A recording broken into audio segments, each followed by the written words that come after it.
Welcome to the Her First podcast. Her First is a podcast to help online business owners, coaches, and creators gain the confidence needed to build a successful business while creating sustainable lifestyle balance. We are here to help you prioritize yourself in your business and life. In this episode, I'm going to be interviewing my co-host, Michelle Polani, and we're talking about the feeling of drowning that so many creators and online business owners often experience from overextending, overcommitting, and undervaluing themselves. Let's get into it.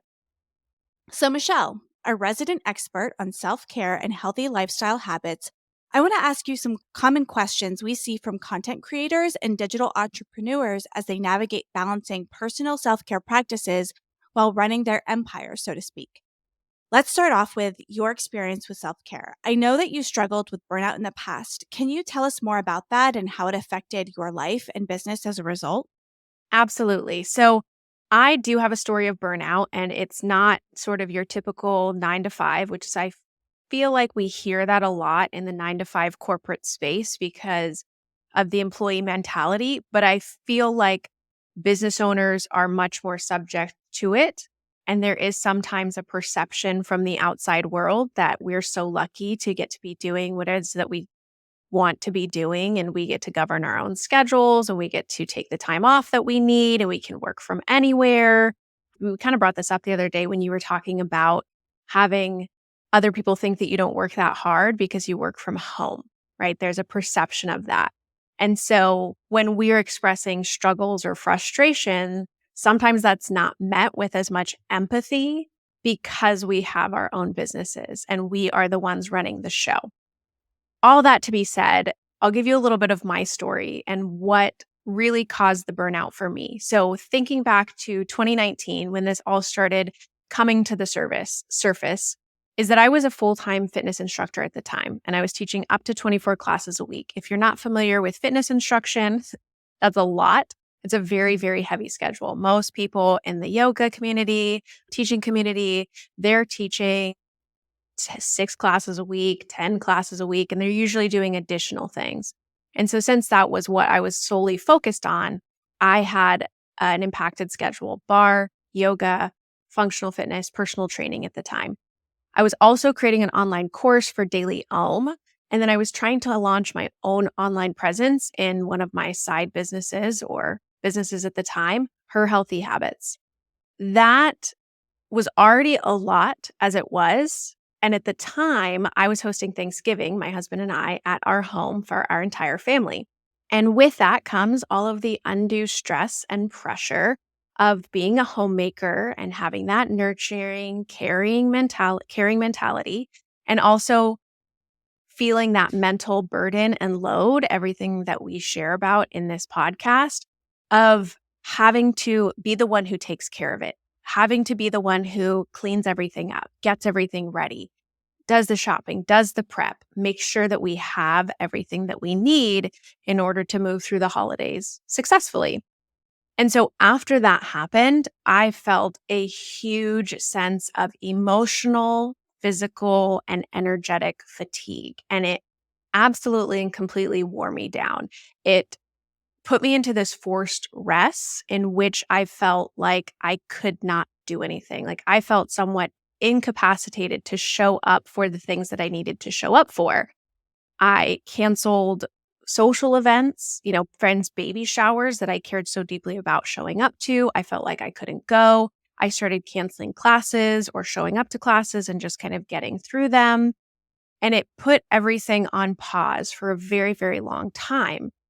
I spent most of my time kind of on the couch watching either TV or binge watching rom-coms because I felt like I couldn't handle or navigate what I was going through at the time. And now we don't have the time to get into the fact that this was all avoidance for a deeper rooted issue that I was struggling with, and anxiety that came up as a result of that. That has been a whole journey of personal development and growth in and of itself, in which I've had to uncover the layers of emotion that I had been suppressing for years and years.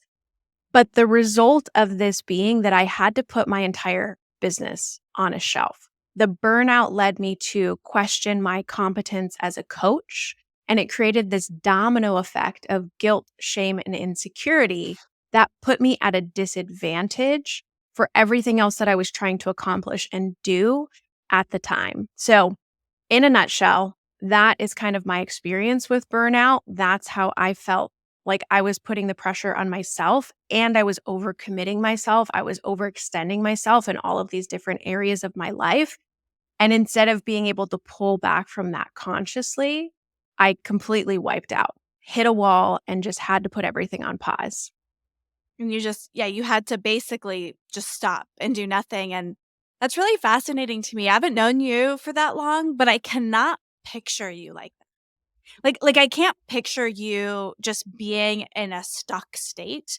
You seem so calm and steady and mindful of those things that the idea of you being burnt out in that way just seems so foreign to me. And again, haven't known you for that long, but that just seems like such a foreign concept. And that makes so much sense. And I have to just say, like, I was so embarrassed about this for so long because I felt like I didn't identify as this person.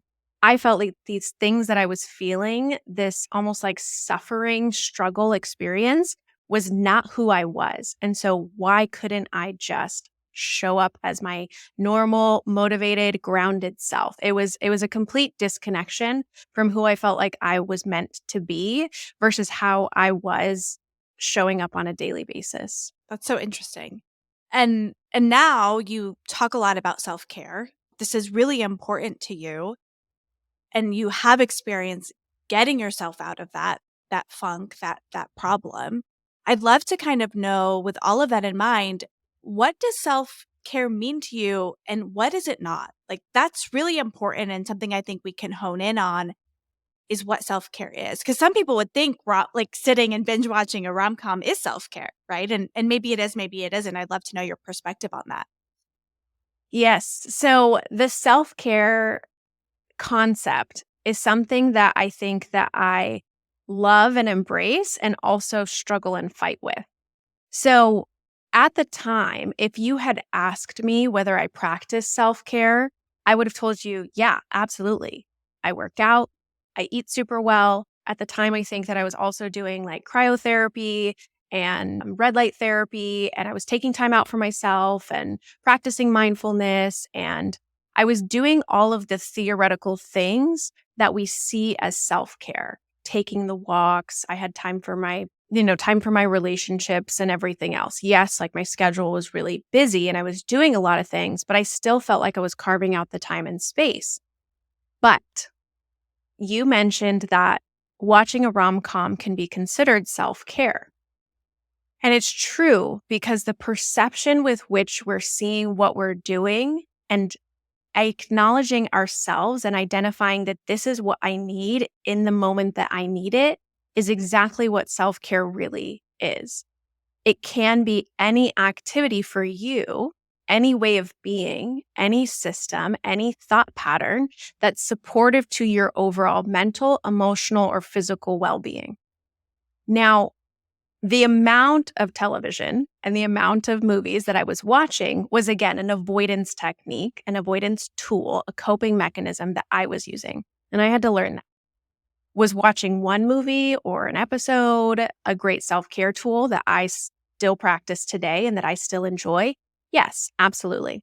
But where I had gotten with my quote unquote self-care practices was in a state of trying to mark something off of a to-do list and something that I felt like I had to do. So these activities that can theoretically be really positive for you, that people suggest that you do, that can be recommended and great advice as kind of a general statement, they're positive.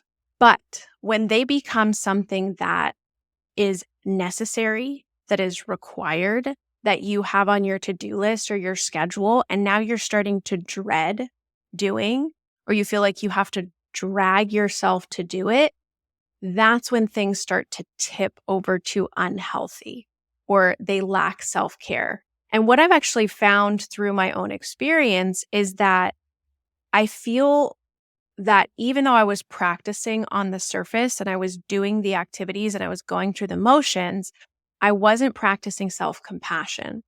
And so I found that even though externally I was doing these things, internally I was still experiencing a huge amount of pressure, comparison, and judgment.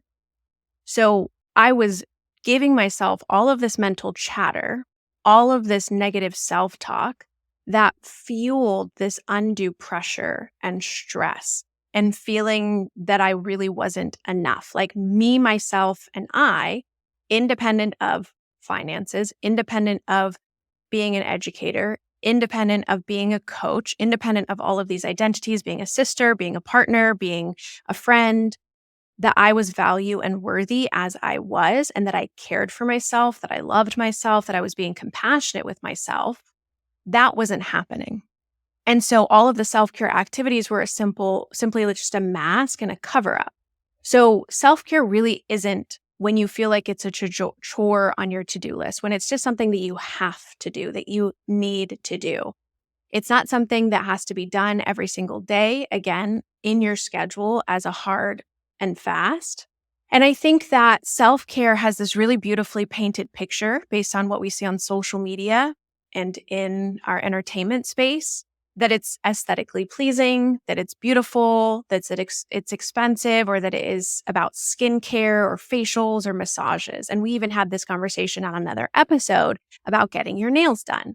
All of those things can be self-care practices, but if we're using them for the wrong reason, or where we individually are perceiving them in a certain way, then they are detrimental and they're no longer self-care practices. So it's really just about finding the activities, the ways of being, the thought patterns that support, again, your mental, physical, and emotional well-being. And that can look like anything, whether that's just taking breaths, whether that's doing a puzzle, whether that is just staring blankly, or whether that's watching something, or whether that's spending time with a certain person. It really doesn't have to look any certain way. And I think that's the biggest and most important thing that I took out of my experience, is that I had to change how I viewed self-care and what it meant for me that was going to bring me joy and was going to actually fulfill me. That's a really interesting perspective on that topic. I think one of the things for me in my life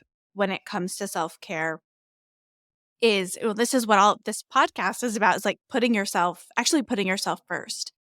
And I think one thing I've always done is, when it comes to some of the basic human needs, like think about like nutrition, movement, sleep. It has been really easy for me to say, well, my sleep doesn't matter that much. It's more important that I hit this deadline.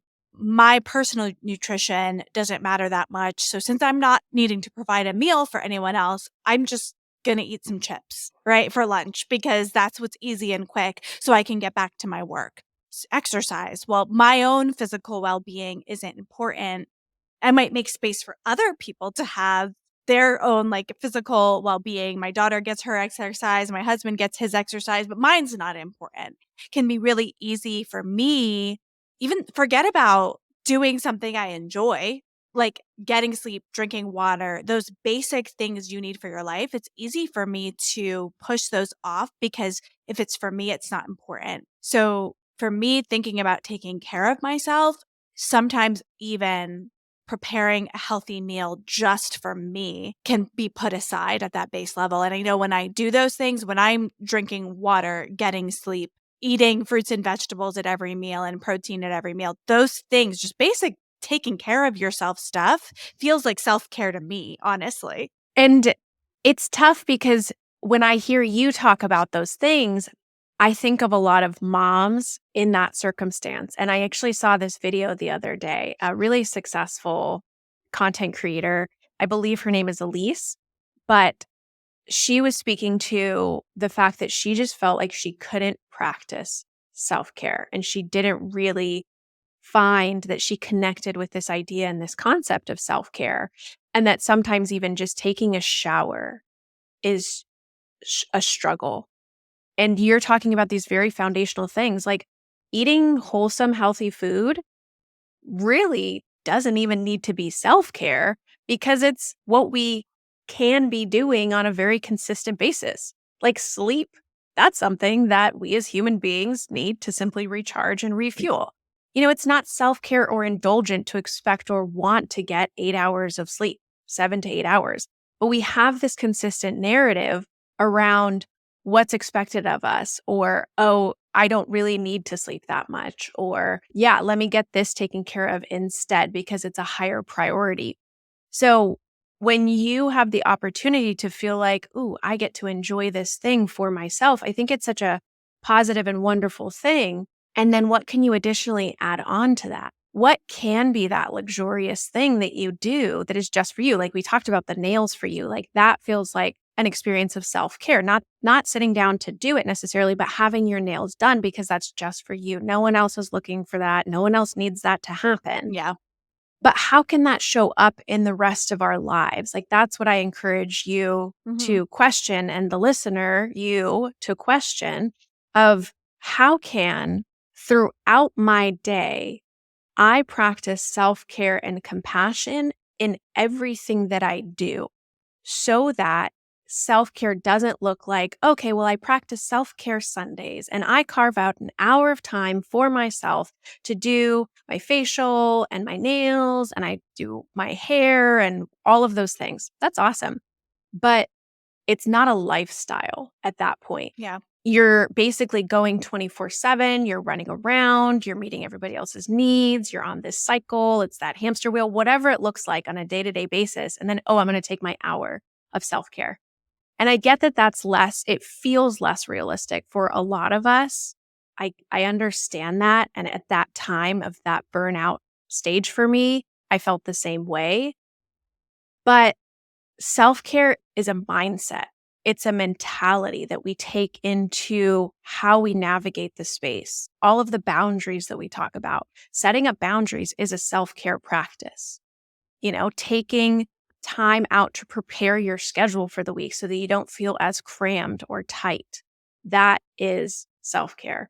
Organizing and looking at your finances, that is a self-care practice. Just any way in which you can better promote your own physical, emotional, mental well-being. Nutrition, sleep, fitness, that all fits into it. But again, that's almost like the basic level pieces. So how can you start to kind of get those things into play? And then what are those next steps? What are the things beyond that you're probably not even imagining for yourself right now because it's just a day-to-day. It's just I just have to get these things done and taken care of. So that's my challenge. That's so great. I like that. And I'm glad we can have these conversations because you can definitely help me with this. So one of the things that's a super hot topic right now that people are talking about, I've seen TikToks about it, Instagram posts, is the concept of balance being impossible. So people will list out all of the hours in a day and say it's impossible to work, commute, clean your house, do all of this stuff and actually have that work-life balance or a life balance. So it's very common for balance to be considered impossible for most of us. We've heard it, you've heard it, we all hear it all the time. What's your take on balance and how can we think about incorporating that into running a business? Excellent question.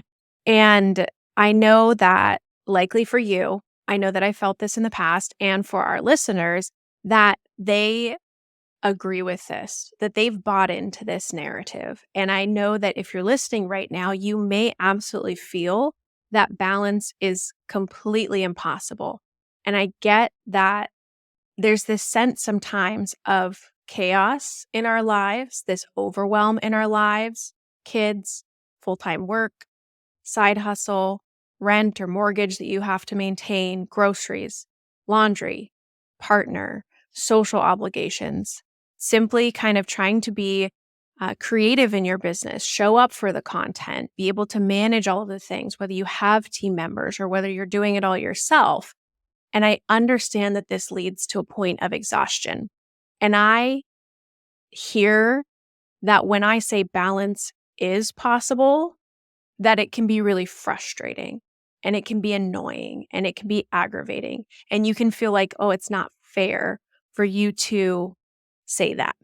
And I'll get into something in a minute to share what I hear when people say balance is impossible and why it frustrates and aggravates me. But When I've coached or talked about this in the past, I like to think about some larger names. And I know that this comparison has been made before of like, yeah, we all have the same amount of time in a day, which is true. Objectively, we all have 24 hours in one day. And I have seen that Rihanna, for example, says that balance is impossible. I look to people like Beyonce or like large, successful folks, and I get where they're coming from when they say balance isn't possible because they have all of these demands. And we look at our own personal life, same thing, maybe not on the celebrity level, maybe not on the, okay, different demands. We've got different things pulling at us, but we're all facing that kind of external, for lack of a better word, chaos. Even if it doesn't feel like chaos to you, it's still external circumstances. Things are coming at us constantly. We need to sort that out. But balance isn't about being able to maintain everything external to us. It's about being able to maintain and sustain internal composure and finding the balance within ourselves. So here's what I want to share with you that I hear and that I think of when I hear the term balance is impossible. So I have a 3-year-old niece. I have 2 nieces and 1 nephew at the time of this recording. Suki is the eldest. She is my 3-year-old niece, Suki Rose. And when I hear that balance is impossible, this is what I feel like I'm doing. I feel like I'm looking at her, my 3-year-old niece, and having to tell her that as she grows up, that she can't ever expect to live a life full of balance. That balance isn't possible for her, that she's never going to be full of joy, contentment, calm, or have a managed schedule in the way that she wants to live her life. That someday, as an employee, a business owner, maybe a wife or a mother, that she will always have to settle for feeling out of balance, for feeling like the external pressures of our society, culture, and the world we live in won't allow her to ever feel that sense of grounded, calm balance in her life, in who she is, how she shows up in the world. That never enough work will get done. There will never be enough time, that she will never measure up. How she shows up isn't perfect enough, that she isn't enough. And that's what I hear when balance isn't possible. And we forget this. We get into our adult narratives. We get into our external circumstances. We get into reactive mode. And we show up every single day in that reactive mode. And we are responding to our external circumstances, and we're letting those external circumstances run us. We're letting them impact our emotions, our feelings, our internal state of being. So that's why I believe balance is possible. Even if sometimes I don't always feel it for myself, I want it to be true for others. I want it to be true for other women.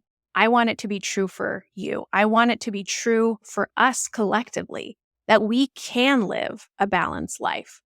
And typically it's the pressure that we're putting on ourselves, just like when I was experiencing my burnout, it was the pressure that I put on myself that caused me to feel like I wasn't measuring up, that caused me to burn out, that caused me the emotional, physical, mental stress. That wasn't external. I didn't get into a car accident. I didn't have any major trauma. There was nothing that happened external to me that impacted my state of being. It was me. And I have had to realize that I am the one in control of that. And I have had to take responsibility for that. So I take responsibility every single day of whether I am in balance or not. That's really interesting. I kind of am pulling on 2 different things that you said. The first is that maybe one of the reasons we don't think balance is possible is because we don't quite understand what balance really actually is. So if we think about balance being you're in this like perfect state, nothing ever goes wrong, you're never going to find that. Because there is a reality that there are external factors that are going to come into play, right? Like you own a home. your water heater breaks. All of a sudden, you have that stress of fixing your water heater. But your mindset towards that fix and getting that done is going to greatly affect. You can do that in a balanced way. You can also realize I own a home. Therefore, my water heater might break someday. So I need to be mentally, financially, any of those things prepared that at some point I'm going to have to fix them. You have that control in that way that, yes, there are external things. One thing about me is I grew up in a household that barely lived paycheck to paycheck. Like our financial issues and inability to pay for some things were very clear to me as a child, and I felt that stress and anxiety. And one thing I learned growing up and managing my own finances is that certain things that would send our family into crisis mode were things that in my life I've just learned how to prepare for. Getting new tires, if you own a car, getting new tires shouldn't throw you into panic mode because you own a car. It might feel like an external factor, but if you own a car, you likely need to get new tires every year or just depending on how much you drive, right? So some of those crises you can almost plan for. But anyway, really the mindset of balance, how you do that. And then also the ownership of that balance. What are you doing that's creating stress for yourself? Overcommitting, saying yes to everything, not preparing for known things that are just going to happen in life. Like there are just certain emergencies you can almost plan for because you expect that they'll happen. One thing I did recently is, as my business has grown and we've been scaling, we've been adding team members and adding things. And all of a sudden, I just felt like I was spending every minute of the day in meetings and like not actually having any time to do any work or any thinking. And even, with trying to do future planning with my business partner, we were having a lot of these ideas and didn't have any time to talk about them and to figure out how we were like, what are we doing wrong? And I sat down and I reorganized all of our recurring meetings, our entire schedule. And I was like, we have to make this make sense because it's not working. And we didn't get more hours in the day, but the way we reorganized our days, all of a sudden it feels like I have more hours in the day. Now I'm sure I'll fill them. I'll do this again. I will. Yeah. Like I will. Sometimes we have This to will learn lessons multiple times. multiple times. I know it'll happen again, but I think that's part of scaling a business, right? Mhm. You kind of push yourself to the max and then you have to say, wait, okay, Mhm. what now needs to be adjusted? And if you don't take that practice to rebalance those things, you're just always going to be in that hamster wheel. And so Mhm. I think there's like a mindset shift about what balance actually is that I think needs to happen, but then also ownership of how we create chaos in our own lives and in our own circumstances where we don't necessarily need to. Absolutely. And I'm glad you picked up that mindset shift piece because that's what it is. It's changing the way in which we think about balance. It's not about perfection. It's not about juggling everything at once. And I am not Rihanna. I She actually says that you can pronounce it either way, and that depends on your accent and where you're from. So you're good. Okay, perfect. So I am not her. I am not at a level where I am completely maxed out. Like, I'm not. Like, I am working in my business. I have certain things that I need to be responsible for. I've got a household, I've got a partner, I've got a family, I've got my dogs. They're just life things that I manage. So I understand that I am not at that place, but I want to build myself up to the point and take every step along the way in the same way that I do this now. They say that you can't manage $1 million if you can't first manage $100, right? Yeah. So the similar principle applies of we have to think more strategically now so that we can scale, that we can grow. And it's awesome the way that you've taken a step back to look at your calendar, to look at your schedule and realize, hey, I'm bumping up against this issue here. How can I recalibrate? How can I change this? And I can take the initiative to not generate some unrealistic ideal time frame, time schedule. No, what can I look at what's unnecessary? What can I delegate? What can I delete? Like they're all different time management techniques and tools that we can use to help you, obtain more productivity in the workspace or to create and regain that time back because ultimately that's what it is like you're reclaiming your time. You're not letting other people, other situations govern the way in which you spend your time. You're taking that ownership back. And that's a big part of it. So, yes, I think it's a huge mindset shift. And then it is just finding the tools, practical application actions that you can take in order to do so.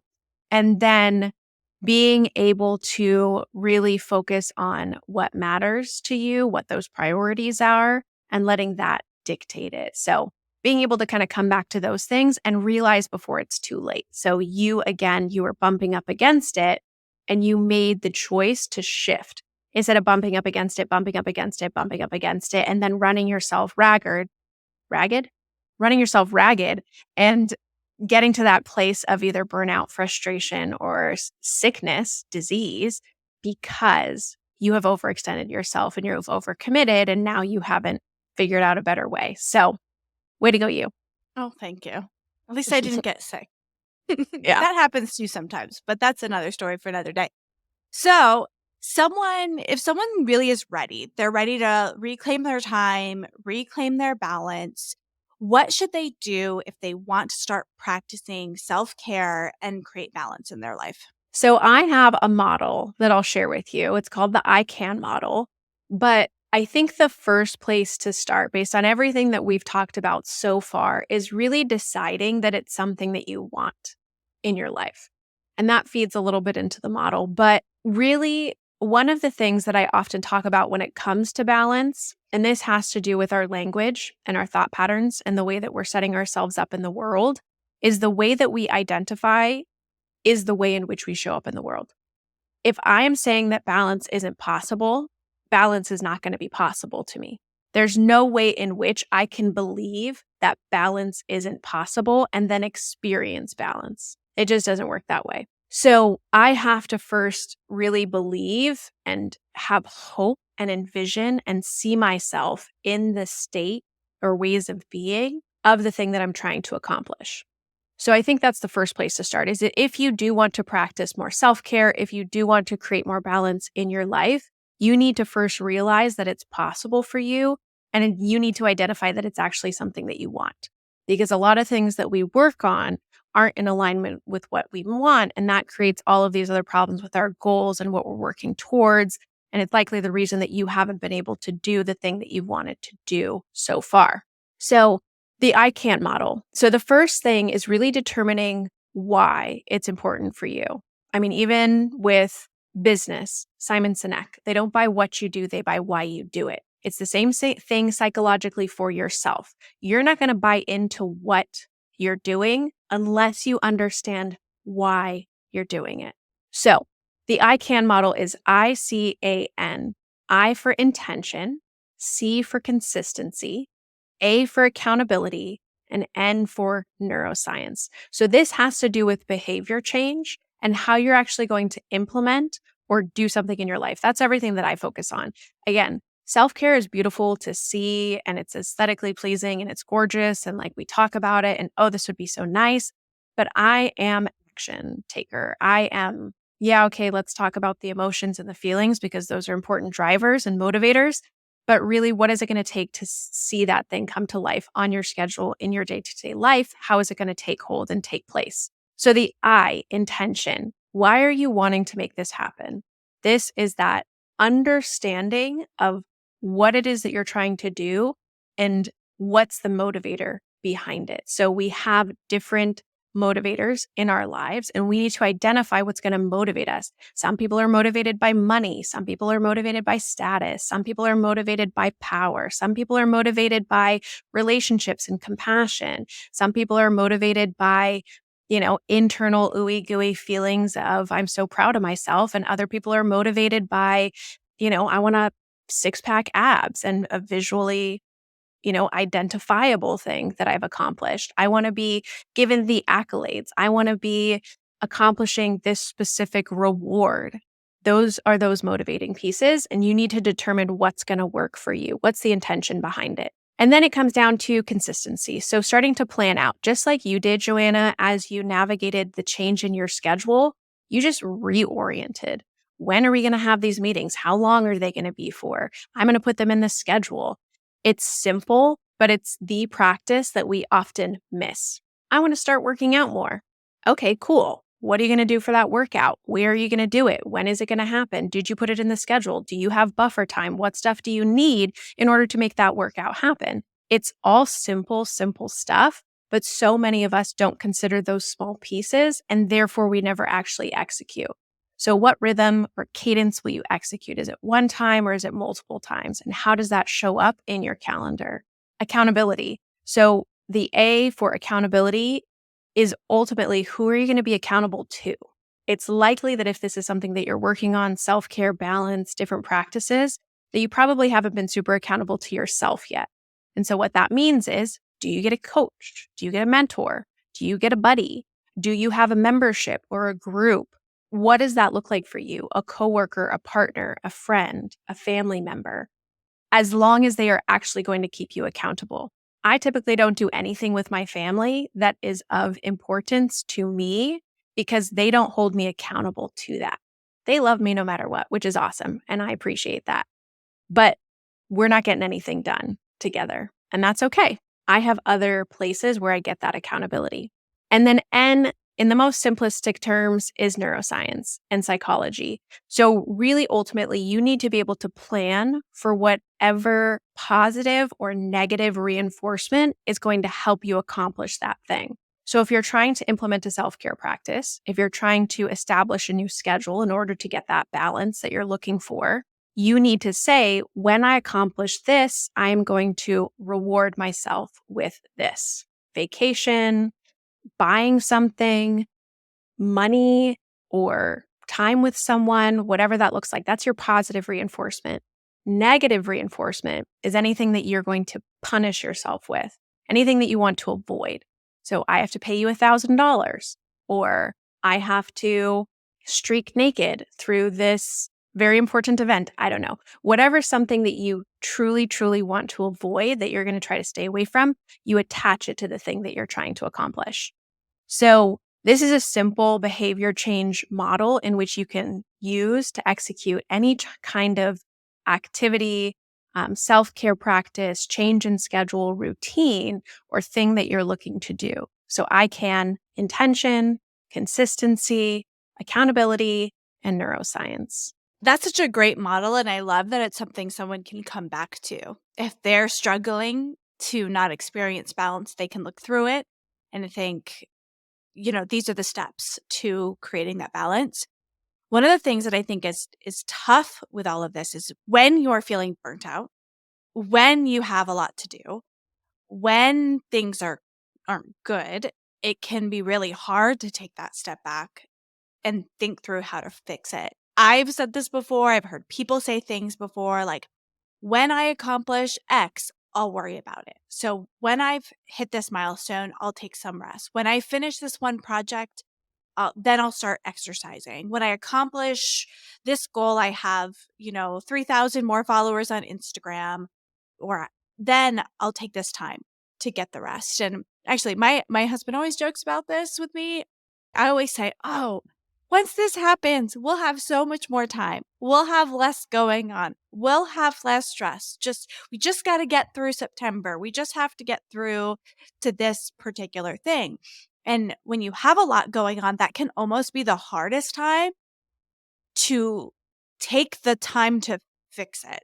So what is your response to people who just don't feel like they have the time to even think about this stuff? Mm-hmm. So I could get into a big discussion here about time management, because that would be the kind of advice giving / practical, sitting in a place of unawareness sometimes that I see, especially in the online space with people giving advice around these topics. is, oh, you just need to try the Pomodoro technique, or you just need to put this into place, or hey, if you just do this one productivity thing, then you'll be fine and figure it out.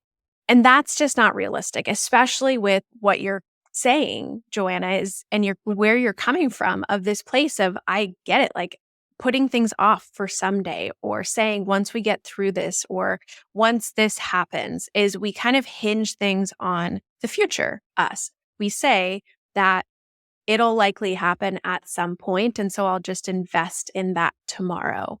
But for most of those of us listening, I'm going to assume that we've likely heard of time management systems before. We've likely heard of some of these techniques and which we can kind of practically apply in order to create quote unquote more time, or to be more productive or more efficient. And so I'm just going to assume that we might not need those kinds of things. So I want to talk about the thought patterns, the self-talk, the belief system that we have that underlies everything that you shared with me. When I reach this milestone, when I get this goal, when I have this, when I get to this point, once we get through this season, then we will fill in the blank. And with that, just as a reflection on it, we are investing in some imagined future. We are looking towards tomorrow, next month, next year, and saying that that's when that thing will happen. And it's easy to do, but ultimately, we cannot change anything about the future. We cannot affect next season, next month, next year. We know not what is going to happen. And so the mindset underlying that is that we're invested in always something outside of ourselves. And we're almost putting the responsibility on that future self. And so some of the things that we've already talked about today are really taking the responsibility, showing up for ourselves, realizing that we have the control, and realizing that we have the potential, realizing that we have the capability in order to take the action necessary. Once you do that, you have to realize that the only place in which you can take action is right now, this very moment. That is where action takes place. We cannot shift or change anything in the past. We cannot change or affect anything in the future. We can set a trajectory. I mean, there's a lot to be said about habits and small habits and implementing things now that will shift and affect and change the way that we experience things in the future. We can set that path for ourselves. But ultimately, we cannot change. We cannot take action in the past or in the future. And that's where a lot of the anxiety and those feelings of discomfort and those feelings of being out of control and those feelings of being out of balance happen anyway. We're projecting into the future, or we're reimagining, rehashing the past, things that we could have done differently, things that we regret doing, or we're looking to the future and saying like, oh, I'm planning for this to happen. Oh, I think that this is going to happen. Oh, when this happens.